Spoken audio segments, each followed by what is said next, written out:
you don't get a lot of fanfare about the great viticulturists of Australia. And in fact, a lot of us, if we're doing our job well, you never hear of us. Like we're the people behind the brand.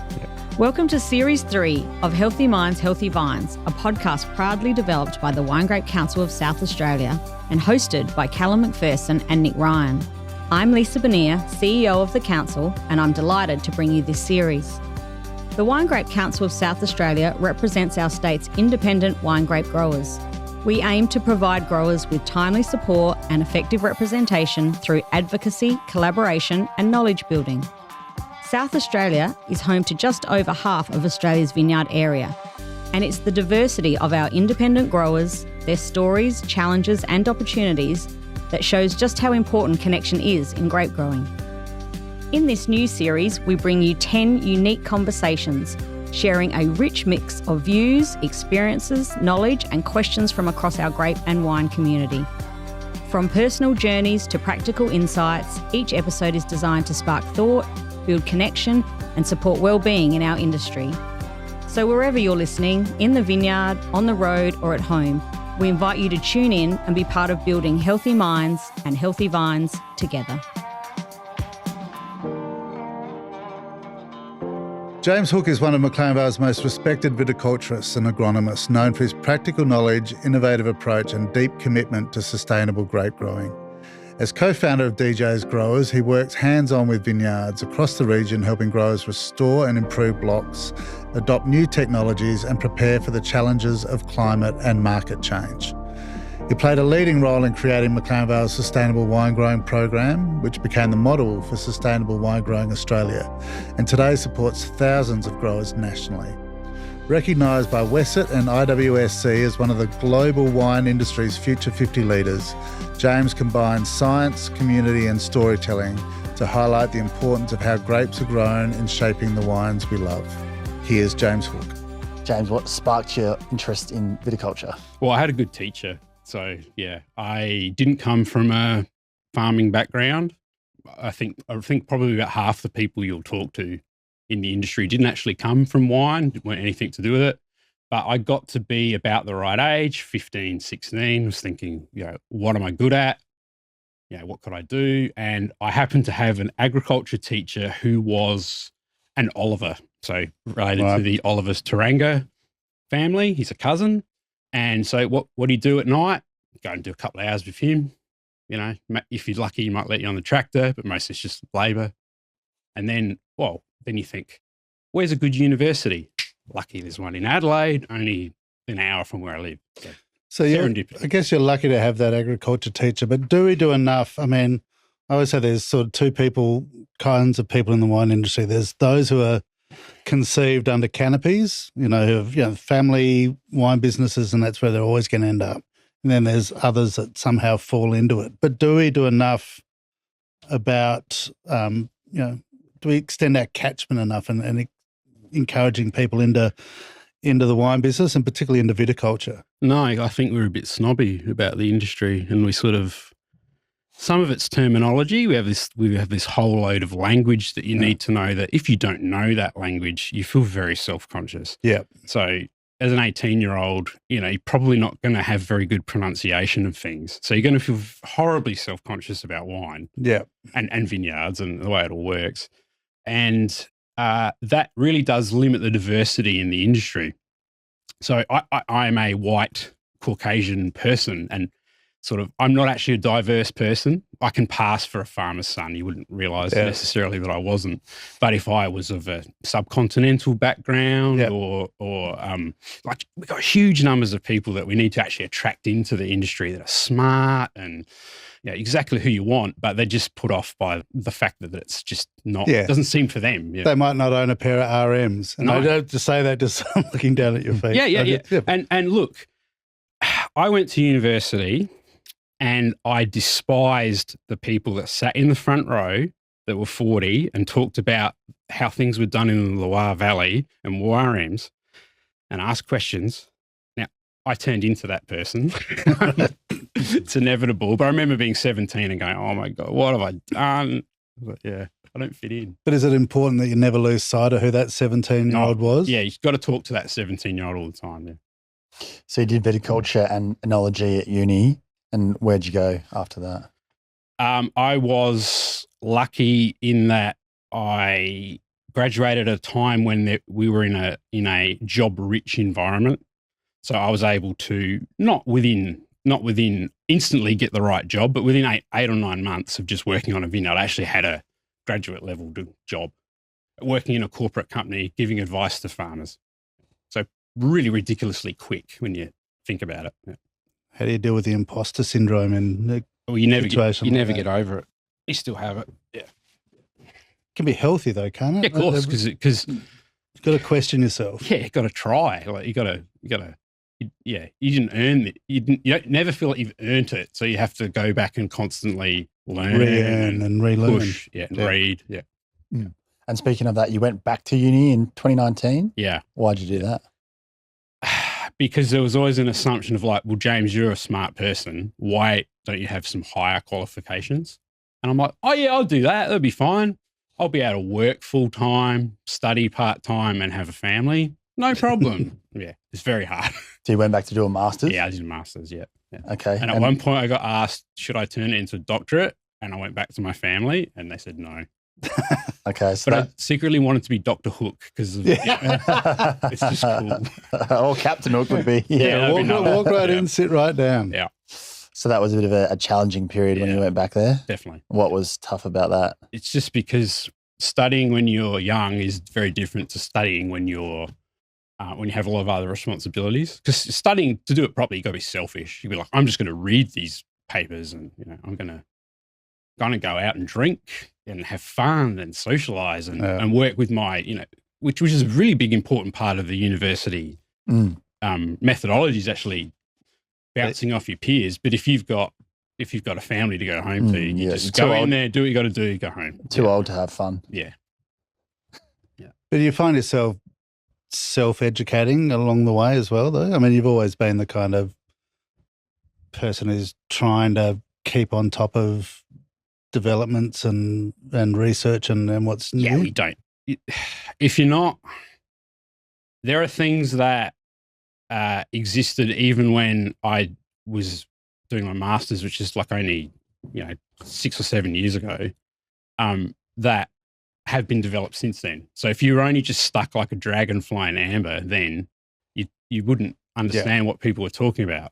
You'd be like, what? Yeah. And you trained as a sommelier as well? Why not? Yeah. Far out. So I guess that gives you that broader perspective of the industry. Because you could conceivably have a great career and never leave Australia, but also mentally never leave Australia, never go past Shiraz, Grenache, for a bit of variety, some nice Adelaide Hills Chardonnay, Sauvignon Blanc. Like you could literally just live your whole life just with those varieties. A lot of people do. Yeah, and that's fine, but there's a lot bigger world out there. Yeah. So what motivated you to look outside of that? This is a recurring theme. Again, so this is actually Jill Gordon-Smith, came to me and said, you would be really good at explaining wine to students. Why don't you go and study it so you get qualified and then go and teach people? I was like, really? You sure? I'm just a viticulturist. He's like, no, you explain things really well and it comes across good to that audience. I was like, yep, okay. Jill believed in me, so I'll have a crack. There's a phrase there that I think is central to a lot of problems, not necessarily problems, but a perspective problem in Australian wine when you say, I'm just a viticulturist. And that's coming out of you. But do you think the role of the viticulturist has been underestimated in Australian wine for too long? It's certainly something that isn't rewarded, I guess, too much. You don't get a lot of fanfare about the great viticulturists of Australia. And in fact, a lot of us, if we're doing our job well, you never hear of us. Like we're the people behind the brand. Where's the satisfaction in that? Well, you have to be self-satisfying. And again, that's something that I go back to the 17-year-old me and go, just remember, you have to satisfy yourself. There's all sorts of ways you can no comment. Because you're going to, you're going to hear about your mistakes, but no one's going to turn around and go, you helped me and I made $100,000 or $10,000 or $5,000. Sort of expected that you will help people and do well for them. It's only when you muck up. But you get caned when something goes wrong. As it should be. Yeah. Why would you sign up for that? Lifestyle. Isn't that the answer people give you? The lifestyle. You don't want to work in an office. I mean, look, do people in finance make mistakes and hear about it? I'm sure they do. Yeah. I at least get to be outside. Yeah. And explaining wine to uni students, did that prove to be true that you did have a knack for that? Again, imposter syndrome. I don't know, but I can't ever know that. Yeah. I certainly can't watch a video of me trying to do it because it's just cringe. It's just horrible to watch. So how does that flow back onto the viticultural part of your brain though? Does it change things? Yeah. A more worldly perspective? It's not so much worldly. It's just you get really good at tasting wine if you have to do it in front of people and explain what you're doing. And then that sort of gets you thinking, well, what is the trait of Grenache Blanc? And you start thinking about it, and then you think to yourself, well, hang on, I know about growing Grenache. So you can kind of put the two together and go, this is making wine that's really interesting and tastes good, and it's got acid and it's got mouthfeel on your body. And I'm like, we already know how to grow this variety because we know how to grow its black equivalent. Yeah. We'll put the two together and go, oh yeah, this might be something that people need to know about. The wider community, grape growers sitting on the tractor, I can list off Aglianico and start listing off different varieties, but then I can actually go, have you thought about Grenache Blanc? Because you already know how to grow that. You're a South Australian. It's in your blood. Yeah. So it's as simple as you can grow Grenache Noir, you can grow Grenache Blanc. Yes. There you go. And Grenache Gris. Yes. The Grenache Gris is the variety. Look at that. You got double the, you've turned one variety into three and you've grown them basically the same. Yeah. Yeah. Can you take us back and talk about founding DJ's Growers? Yeah, I'm really lucky. I've worked with, I guess, people who are ethically similar to me, but not anything like in personality, just very different. But I've always sort of wanted to put grape growing and agronomy first and worry about the other stuff behind it. So yeah, I've had time being a director of a company that, it started out and probably was owed, maybe $10,000, and then the next week it was owed $40,000, and it's all trade debt. It's all normal. And next thing you know, oh wow, we're owed $1 million. And after that, you just start going, well, we'll just trade through. It'll be okay. Keep at it. So you learn a lot from the pressure of business. Yeah. But is that pressure something you can take on your own shoulders, or do you need to share that? Well, look, the audience of this podcast understands understands pressure and whether they can share it or not share it. I think there are two different types of people. There's people that'll tell you about it, and they'll talk at the bar, at the pub, or they'll talk to their spouse or whoever. And there's the other people that'll bottle it up, and then it'll come out. Yeah. What are you? I would like to think that I was a person who can talk about it, but like all humans, it's a bit of both. Yeah. And maybe what advice would you give to those who are the bottlers and the people that sort of take all this on their own shoulders and wrestle with it in isolation? It's interesting because some of I used it a second ago. I said, oh, you can go to the pub and talk about it. Maybe that's not the right thing, actually, because, maybe it's an outlet that doesn't involve depressants, I guess. Yeah. It's like something that's a bit more healthy. Yeah. There's something healthy about, having a beer and pouring your heart out as well. No, true. I think the answer is you've got to find some people that you can openly talk to that don't judge you and you don't feel that it's a problem what you're telling them. Yeah. Is that something you've got more comfortable with over time? Yeah, definitely. Yeah. I'm much more happy to show vulnerability, than I would have been when I was younger. Why is that? Back to that imposter syndrome, because you don't want to show vulnerability when you're up against the R.M. Williams guy in the front row. You don't want to point out, I don't know what he's talking about. What the hell is Cabernet Franc? Yeah. Whereas nowadays I'm like, no, just go and ask. Like, just say, I actually don't know what you're talking about. Do you want to explain it to me? Or at least, at the very least, go, well, maybe I should just Google what he's talking about. Yeah. Not be threatened by it. Is that something you see as an important generational change in the business, that you don't be that guy in the front row, you don't create that level of intimidation? Do you find it important to project a more open sort of outlook? So I'll tell that joke straight up. I'll be like, I'm going to be an absolute pain in the ass in this environment, because I'm a middle-aged white man who's just going to mansplain stuff. But if you lead with that, at least you've acknowledged the elephant in the room, and hopefully, and you've opened the door for people to butt in and contribute. Yeah. How do you communicate that attitude to younger people so that they don't feel like you felt? Pretty much from the second you take someone on a job interview, you start telling them about it. So, look, in a job interview, you tell them about you start telling about mistakes you've made. Like, you just break the wall down, like, and you sort of try and be like, I'm your slightly cooler older uncle. It was like, no, I'm a human and I was like you. So let's talk about mistakes and be really open and honest about stuff that's gone wrong. Yeah. And what sort of a response do you get out of people when you approach it that way? Oh, most people nod and smile.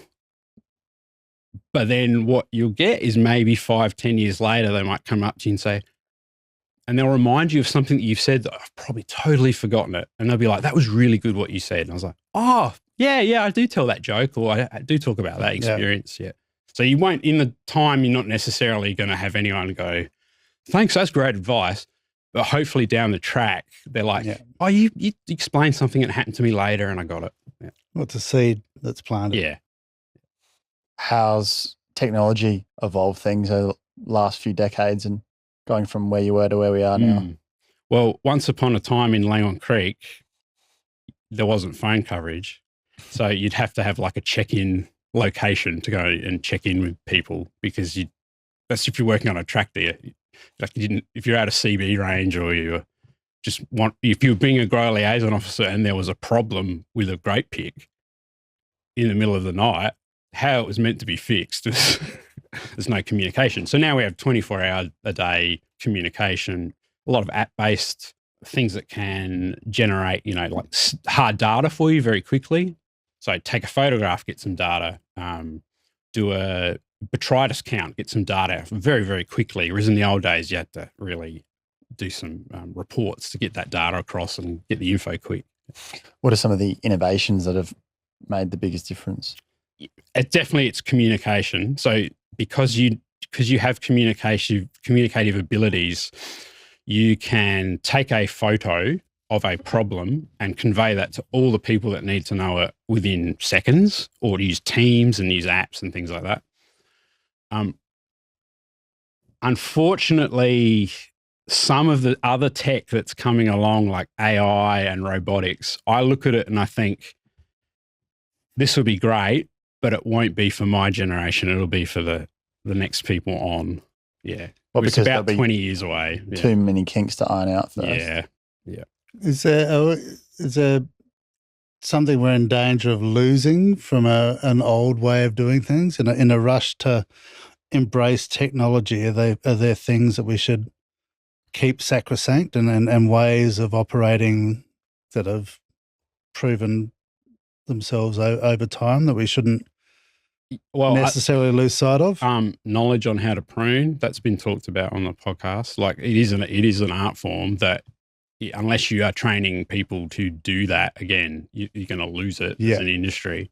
Yeah. Yeah, you're never going to you're not going to send a robot down a road to prune individual vines. Again, maybe one day, but not in my life. Yeah, but you'll get you'll get something, maybe. Whatever kind of uniformity you can get when vines are different. But or you're not going to send them down the old 1880s vineyard. Yeah, they're not doing the old ancestor stuff. Where's the most progress been made in terms of sustainability? Oh, I think in soil, yeah. Cultivation of the soil has become functionally extinct in my working career, but it was quite common in the 1990s. Yeah. Go back and have a look at an old brochure, and it will always be this bare earth and in the green vine in the photos. And the 90s photos are all like that. And going back before that, yeah. Whereas that functionally, you won't see that now. You'll see ground cover. Do you think that's the biggest change in your time? Yeah. And it's had knock-on effects, because one of the great tragedies of the wine industry, or the scarring events, was the 1992 vintage, which had an extreme amount of summer rain. There was a downy mildew outbreak, and instead of South Australia growing what it would normally grow, only grew about a third of the tonnage. A lot of that was about, because the cultivation was a standard practice and you had summer rain, the vineyards were you basically couldn't do operations on them. So people knew what to do, but they couldn't do them. Couldn't get into them. Yeah.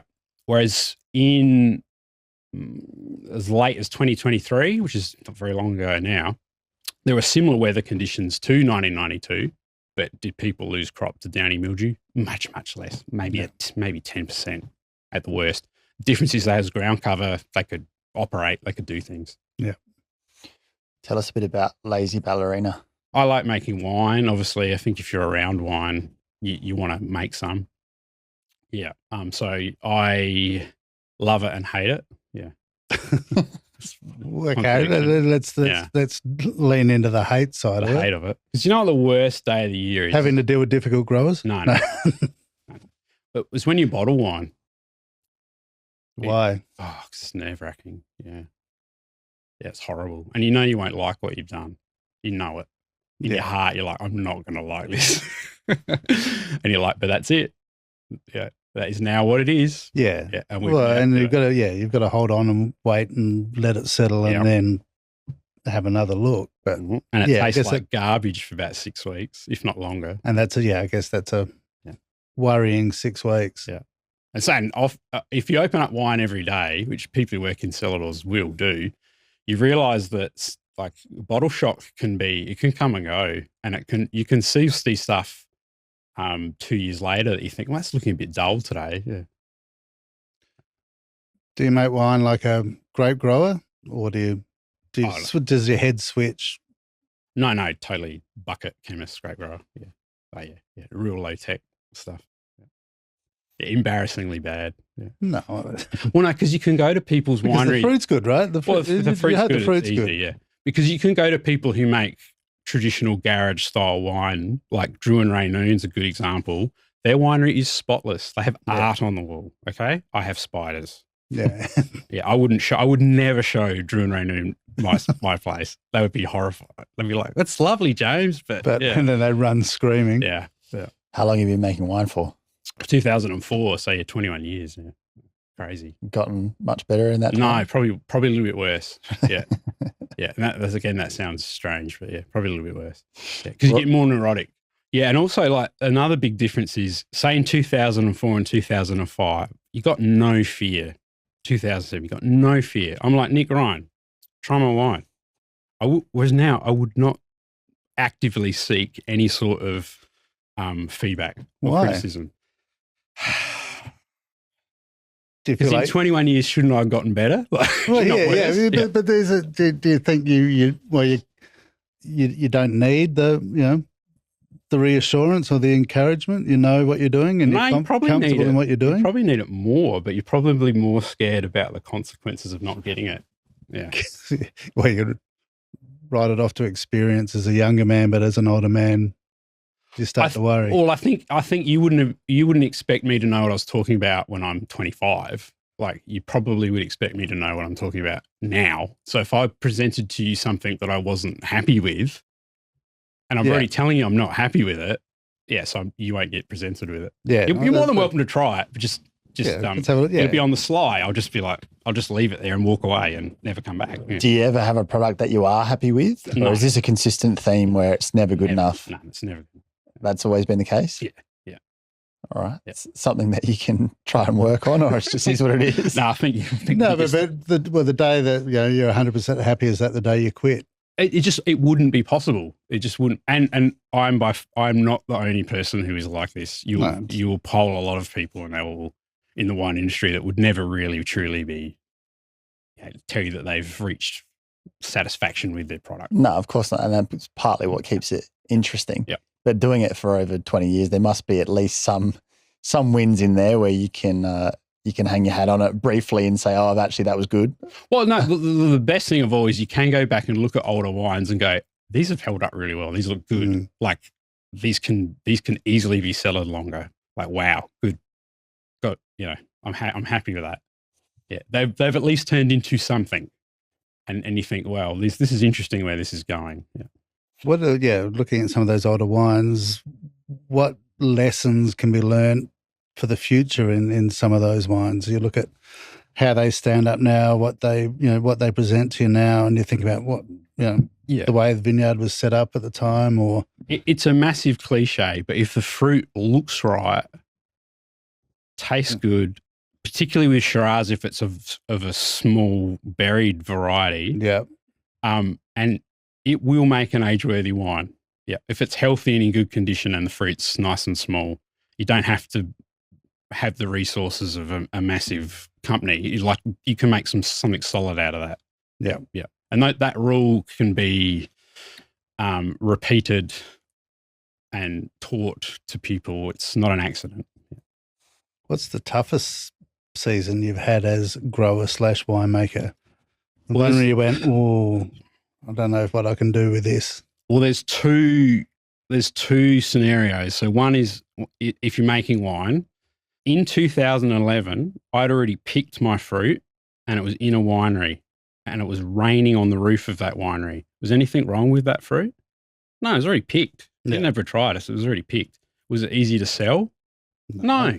Because there was a stigma attached. Because it's got those numbers on it. Yeah. So that was a challenge. Yeah, that was a challenge. Yeah, it's funny though, the 11 vintage in lots of ways, historically, I think will be considered a bit of a turning point. I always think I judged the McLaren Vale wine show the year after, where a lot of those wines from 11 came through. A lot of Shiraz that pushed to places that didn't want to go because there was a understanding of what McLaren Vale Shiraz should be, and the wines that just weren't going to get there. But there's a lot of Grenache came through 11, some really good Grenache. And I've heard one winemaker said to me years ago, he said, I'd lose my head if I said this out publicly, but just in pure Grenache terms, if I could have another 11 vintage every now and then, I'd take it. Yeah. I've got photos of that year. The problem that we had was we had a lot of the fruit ruptured internally with botrytis infection, and in about 36 hours, which is just extremely fast to have fruit go from looking sound to going to shit, to moldy. Yeah, like that's crazy. But it was really humid and wet, and not a lot of fun. So there was another example you're going to. Well, the other example is not to do with the weather; it's to do with the state of the wine industry. It can be very challenging, particularly because I do a thing called wine grape assessing, independent wine grape assessing. And so probably through the last 3 years have been some of the most trying vintages. But the problems are not actually that there's a problem from the weather. It's been fairly benign. The problem is that you're in an industry that's going through pain. Yeah. And there's disputes, and you have to be a person that can come in and act as a calm influence and try and get a situation sorted out as best as possible between two parties that don't really want to sort it out. Mm. And you have no time to do this. Yeah. And that's a whole other set of skills. How do you know where to begin, or are you just sort of making it up as you go along? Oh, no, you don't make it up. I mean, I tried to go down a process for me where you tell me as little as possible. You just tell me what I need to know. So that might be a case of what has party A said is a problem? What has party B said is a problem? Give me the contact details, and that's really, I'll just go out there and I'll call it as I see it and send the information to both parties, and hopefully they can resolve it.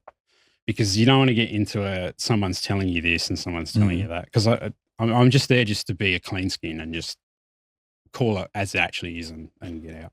But that's a common problem across the industry. It's sort of a breakdown in communication between grower and ultimate client. It's not happening everywhere all the time, okay? But when it happens, it can be quite a significant breakdown. Yeah. And do they manage to resolve it?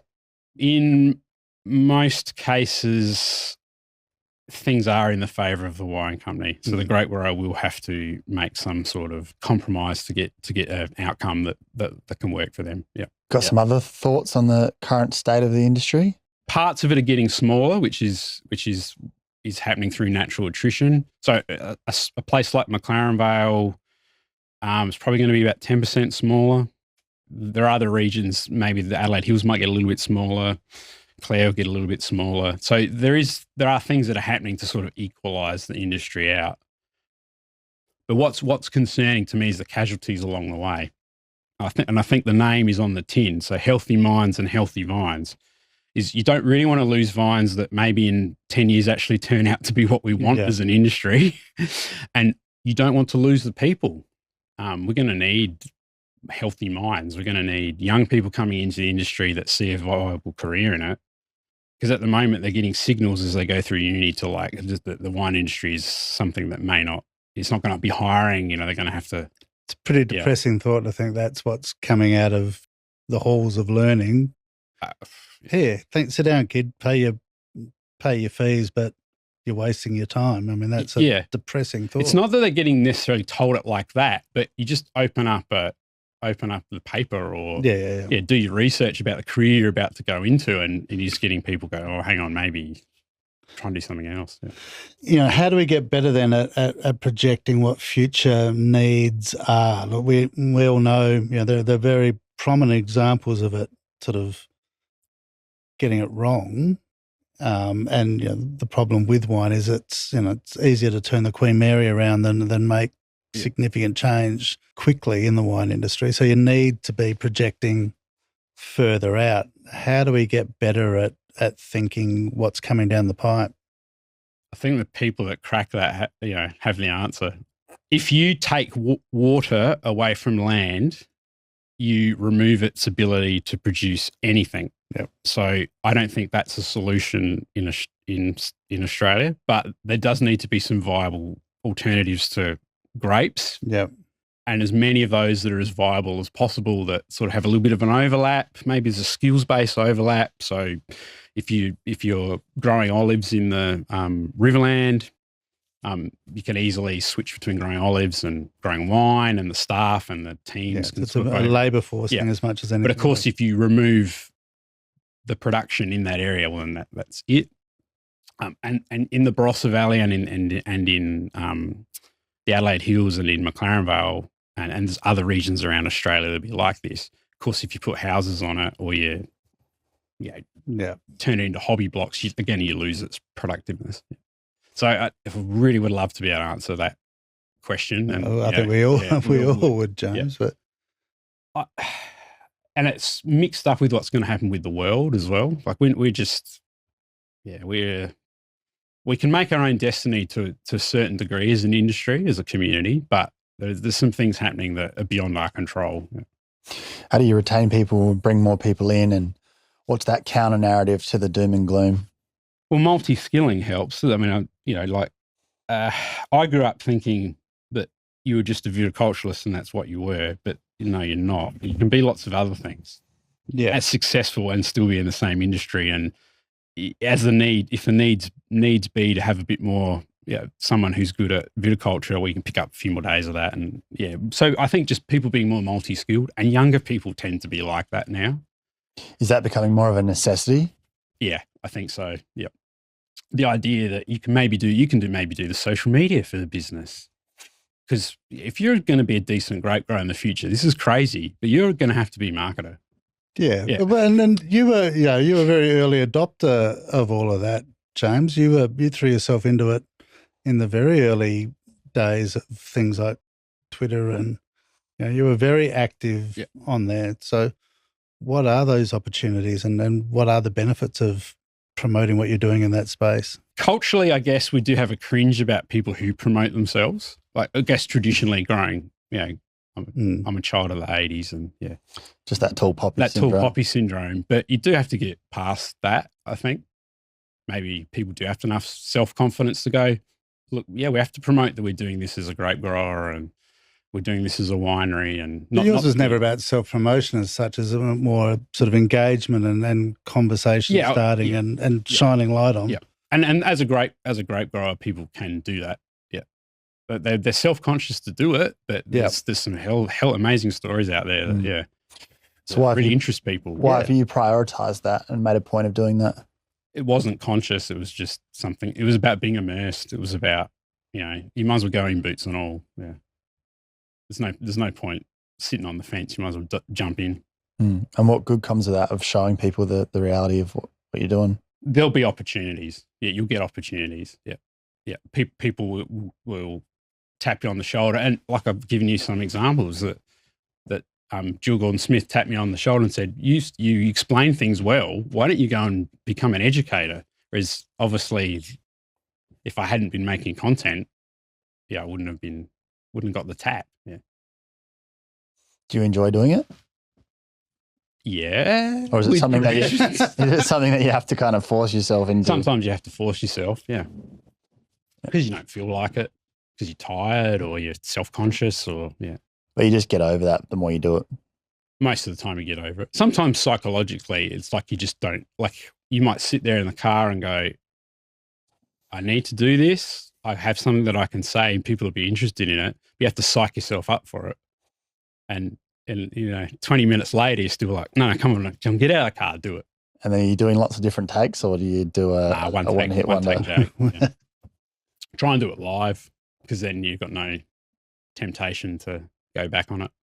Yeah. It'd be interesting to see you've had other guests that do social media like that as well. I'd be interested to hear if they do it as one-take Jakes or how they handle that. Yeah. Well, our last guest, Brendan, was talking about spending a fair bit on marketing each year, and they've got a YouTube channel, and that's a huge amount of time and effort goes into that, but paying dividends in a way that they can't even fully measure, but in terms of their customer base and people understanding their story, especially younger people, where you're finding out about a brand or learning via social media or YouTube rather than the way it was years ago. And I don't have any business associations with him, but I watched his videos in COVID, and so I have a good opinion of him because of no other reason than that. Yeah, because it was good content. It was interesting. Talking about real stuff. I mean, that's it. We've got to think about how wine projects itself onto the world, and we can't rely on. Here I go. Can't rely on these traditional old media bullshitters, in newspapers to pass judgment on everything that's happening. We need to find more relevant and compelling ways to communicate what's going on in the wine industry. Because the thing is, it is the most exciting and diverse and compelling that it's probably ever been. The wine industry right now. What's being produced in this country is phenomenal. Yeah. I mean, right at the start, I was talking about diversity of people, and it's getting, whilst I've said there are some barriers, it's still better than it was, and sure it's better than it was in the 70s. Like it's going in a certain direction. Yeah. You're going to get more innovative people involved, and as long as we can keep them motivated and pump the tires up. Yeah. Doing yourself out of a job, Nick. Oh, trust me, I think the markets will do that for me. That's cheery thought. Let's move on. Next question, Carl. How would you ideally want to spend your day, James? Because it seems like there's a lot of ways you could spend your day, and that perhaps you spend your day doing things you don't want to do sometimes. If you could, like, where would you want to be? Give me a young person to talk to for maybe an hour to 2 hours in the morning, and then just give me a bit of time on my own after that, and then maybe come back and teach a class for half an hour. And then. So what is that conversation with the young person involving? Well, a lot of it's technical skills, going like, hey, I'm going to tell you stuff that took me a week to work out, and I'm going to tell you in an hour, or X, Y, Z. So you just go through this, like, because you come out of university is a demonstration that you are committed to doing something, and you can sit an exam. Yeah. It's not actually going, you don't know what downy mildew, how it behaves. So you've got to teach all that. So what are the bullet points of a James Hook hour of power of, here's everything you need to know about viticulture in 1 hour. Let's go. Time machine.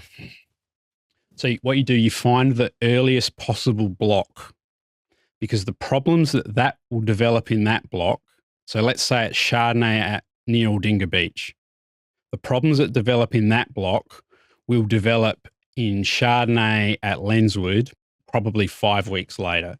So train yourself on the early stuff, get used to what's going to go wrong, and then you're not going to be surprised when you find it in the cooler climate later. Right. So time machine. So look for your canary. Yep. Yeah, canary in the coal mine. Train yourself on that. Make that the first thing you look at in a week. Yep. Second thing is then you find reference vines. So vines that you are able to get access to super frequently. So something, maybe it's near your house or whatever like that, and look at them 5 minutes as much as you can, because that level of observation just gets your brain into gear and going like, oh, they've grown a fair bit in the last 2 days. So you're thinking about viticulture by looking at something very, very closely, and that will help you with all the other stuff that you don't have as much time to look at, but I really know what's going on here, so it's going to help me as I go through the next site. So definitely that's 2 really good hints. The third one is, unfortunately, mobile phones and social media ruin your skills. So you have to put your phone in your pocket just while you're in a vineyard. So that's even if you've got 25 years of experience. Oh, just in your pocket's okay. Or you have to just consciously go, no, I'm in this vineyard to work out if there's anything wrong with it, or to see how it's handled the windstorm that happened 2 days ago. Or is there any hail? Because unless you're really looking for it, no matter how much experience you've got, you'll miss it. And unfortunately, being in a tractor also kills that, because it's just that little bit too quick. Yeah. You don't quite see stuff. So you're out on your feet. You have to be on your feet walking, and without any distraction. Yeah. Podcast is okay. You can listen to a podcast and do your job, but as soon as you're typing or answering, taking calls and things, you just lose your skills. Yeah. There you go. That's gold. Yeah, and that is solid information. That's a skill in itself, because we're probably scrolling or looking at our phone or distracted in some way in every other part of our lives. So you have to train yourself to not automatically just go to doing that. One last trick is you have to look at where the problems will be, and you learn specifically on the vine places there's going to be problems. So interesting one is we have light brown apple moth. That's our main caterpillar pest. For some reason, the very first generation of it goes onto the water shoots on the trunk. So if you want to find apple moth in spring, just look at the water shoots. Don't even worry about the rest of it, because they'll be there. They won't live in the other part of the vine at the early stage. Where's powdery mildew going to develop? Well, it'll develop where they don't get very good spray coverage. So it'll be next to a post, down low, so get on your hands and knees. And it'll be on the end of the vine. So if you watch an operator using their equipment, they just every now and again they won't quite get the turn right. So just look on the end. And when you see it there, see it there, then you got your eye and you can look at it everywhere else. Yep. Of course, the classic thing is also then maybe go and find somewhere where they don't spray. Teach yourself there. Yeah. What do you get out of mentoring that you love? Well, I think you probably heard my tone of voice through that little bit there. I got excited. Yeah. It's just fun, just teaching people stuff. Yeah. Skills, like real life skills. Yeah. And it's so niche too, because who the hell is good at finding light brown apple moth? Yeah. But how would you pitch a campaign to, a recruitment campaign like the armed forces do, trying to encourage people to join the military? How would you pitch a print campaign and a TV campaign to get people out into viticulture? What an amazing office. I mean, the views, you get desensitized to how good the views are at a lot of these places. There's very rarely an ugly vineyard, is there? Yeah. Yeah. The regions are amazing. And do you know what there's a big correlation of? What goes with vineyards and wineries?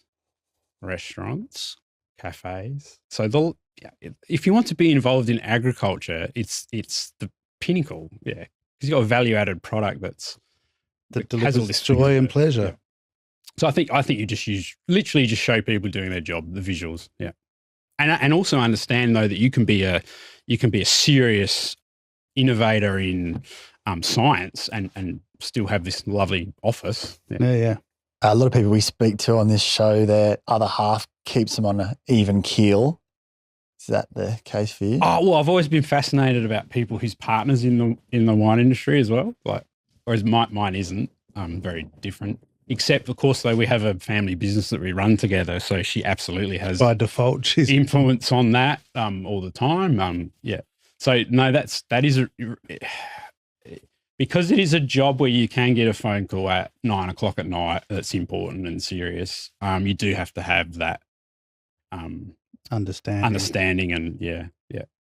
And sometimes it is actually a bit of a problem, because why would my career take precedence over my partner's just because I work in agriculture, or I might get a phone call at 9 with someone screaming about a problem. Whereas my wife, actually, she's in the medical profession. It's probably the consequences are far more serious, but her job's a bit more 9 to 5. So how do you navigate that? Oh, I'd love to have the answer to that. Yeah. What I've been trying to do just recently, and it's only been a few weeks, because last year I was turning into a really grumpy person. I wasn't liking the person I was being really grumpy. Try and just get a separation between I've finished my work and just give me half an hour where I don't think about anything. I just go blank, go meditative. I brought a sauna, still have to put it together. But I'll put that together, and I'll try and do that just to like leave it behind, and then recalibrate. Reset and go again. Where's the grumpiness come from? Is that aging? I thought it was aging. Yeah, I'm not sure. I think your resilience gets worn down over time. Yeah. But you don't become bitter. Maybe a little bit. The young people that you're working with, though, they keep you. That helps. Keep you young. Yeah. You know why? You know where business comes from, and there's people out there who go, Jesus, in 2009, I had to go through this hard stuff and this trouble. And then I went through and I worked and I got through it. And in 2019, I thought I was really about to make some money. And they thought things were going to go really well in this wine industry. And then they had to go through everything that happened after that. And so maybe that's probably what it is, that you're a bit upset that you saw some good times ahead, and then you're like, hang on, I've now got to deal with some stuff that. If you had to drill down to 3 things that being in this industry for so long has taught you, what would you say they are? I wish I followed it more, but maybe there's a lot more people you can actually talk to that probably have, probably can help me with how I'm feeling. And that it probably takes a chat to someone. It might even know that well. Maybe I could talk to some of the guests on this show. I've listened to that. There's a certain intimacy that you get through the podcast, and you think like, I should ring them up and go, really liked your show, and I'm having this trouble. Like, yeah, you talked about it on the show. Yeah. Well, if that would ever happen, then everything we've been doing up to this point would be worthwhile. We'll get everyone together at some point, and everyone can unload at once. Oh, I'm sure you could. And there's that general feel in the industry which stands out to me as something that makes it quite special compared to other industries. Yeah. I think point 2 would be, don't be threatened by other people's success. Like, I think I'm fairly good at not being too, upset when people do well around you, but just not be threatened by it. Just go like, hey, celebrate that. Yeah. That's a win for all. Yeah, it's a win for all. How do you feel about Callum's last question saying, now you've been around the industry so long, what's this backwards perspective? Well, it just struck me at the same time, because I think I'm even older than. Over 20 years counts as so long to me. Yeah, well, that's my cut-off. You didn't even get the Dr. Hook joke. No. Before. You didn't get the Dr. Hook joke. Whereas I did. Look, there's a ridiculous thing about the wine industry, because you've had to need a good young gun nominee. I'm the same age. The young gun thing is, there's a very broad definition of young gun. Yeah. With the young gun. She's a little bit better preserved than I am. I've had a bit. It's the purple hair. No, well, it's, if I got rid of my beard, right, which is extremely grey, you might not ask me that question. That's true. That might help. No, I think I've probably got 20. I think I've done, say 25 vintages, like, probably only would have 25 left. You think that's your life span as a person. So you think, okay, yeah, better make sure the next 20's got some good Yeah. got some wins in it. And What's then, your third thing? You do have some regrets about things that go wrong between you and people, and you think that if you could go back with some maybe not be emotional, but just be mature about it, and maybe even just agree to shake hands and not ever talk to them again. But yeah, there's been some things that have happened that I still feel bad about, and you think to yourself, wow, why am I still dwelling on something that happened in 2008? Have you made any attempts to revisit any of those? Sometimes you try. Yeah, it's hard. Yeah, because in this industry, you get very close to people because you're dealing with them. Yeah, there's people that they will be in your wedding. But they started out as clients, but you end up being their your godfather kind of thing, or vice versa to their kids. Yeah, and you think, oh shit, but then maybe it's a good thing about the industry in a way, though, too. Creates blood bonds between people. Well, sometimes literally, especially in the old days between Hardys and Gramps and all those. Yeah, they used to marry off, gain more vineyard. But nowadays it's more like, because you're spending a lot of time around people, and you're very close, especially in a small community. Yeah. But you have some instances where you felt like you couldn't mend that relationship. I tried to explain this to someone who's an absolute grandee of the industry. I got a phone call from them, and they basically told me some highly, highly confidential information. In some ways, we were holding the same role, but they were in a role in, say, another region, and I had a role in my region. And it was of league. It has legal consequences to what they were telling me, and I didn't act on it. I just went, oh, wow, they've told me this. Whoa, that's heavy. And I went and didn't act on the information. Now, it turned out that what they had told me was true, did have a lot of legal ramifications from it. But because I didn't act on it, I sort of held back the resolution of this process. And they've always blamed me ever since. I've always been like, he was in collusion over this, and it's like, no, I just didn't have the maturity to deal with this, to know what to do. And I one night was sitting next to them at a function and got some Dutch courage and said to them, I said, you were really, like, I know I let you down. I understand. I'm really, really sorry.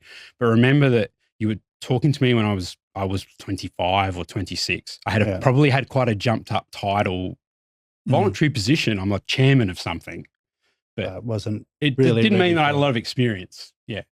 And I didn't back you because I didn't have any experience with what you were explaining to me. I hadn't been involved in sort of, I suppose you call it like corporate kind of espionage. But I guess if they haven't expressly asked for your backing or your support, you're not really knowing what you're supposed to do with the information. Well, it's like mistakes get made. Yeah. So no one gets it right every time. No. And you know what? I've just told the story then as much as I can in this forum, but I would tell that story to younger people going like, if you're on a board and someone comes to you from another organization with some fairly heavy stuff, don't just go, wow, and keep that to yourself. Like, just find somebody about what you got to do with about it. Yeah. Because there could be some blowback that's not your fault, but you could get caught up in something. Is there anything you can't teach? I think people can learn anything. I mean, like, you can teach wine appreciation to anyone if they follow a methodology and they do it. You can teach viticulture to the best viticulturists. Probably a lot of them never went into a vineyard until they were a certain age. Like, it's not like they had to be born in it to know it. Is that true with winemaking? Yeah, cool. I think so. Yeah, no, absolutely. What about the relational aspect? Well, look, there's more introverted people in the wine community than extroverts. So maybe sometimes we do have to take that into an account. Yeah. So maybe emotional intelligence can be taught a little bit more, at least acknowledged. Yeah. So the next 25 vintages, are you gonna have one that you're proud of? What's the James Hook legacy going to be at the end of all of that? Be nice if a few of those people that I'm trying to help to turn out and have good careers. Yeah, that'd make me happy. Yeah. I think that's probably a realistic legacy, isn't it? Yeah. That you helped some people that kept it going. Because that's the great thing. If you want to get metaphysical about wine, People have been doing this probably for 9,000 years in a row. There's a vintage every year. We're just the heirs of that. We're still keeping that going. So I guess if in 1858 someone hadn't explained to someone about the 1859, well, could have died, could have stopped. Let's hope it doesn't. Perfect way to wrap up. Thanks for listening. Head to the Wine Grape Council of South Australia website for links and further resources. This is part of a bigger conversation, so feel free to share this podcast with your mates and look after yourselves. Cheers.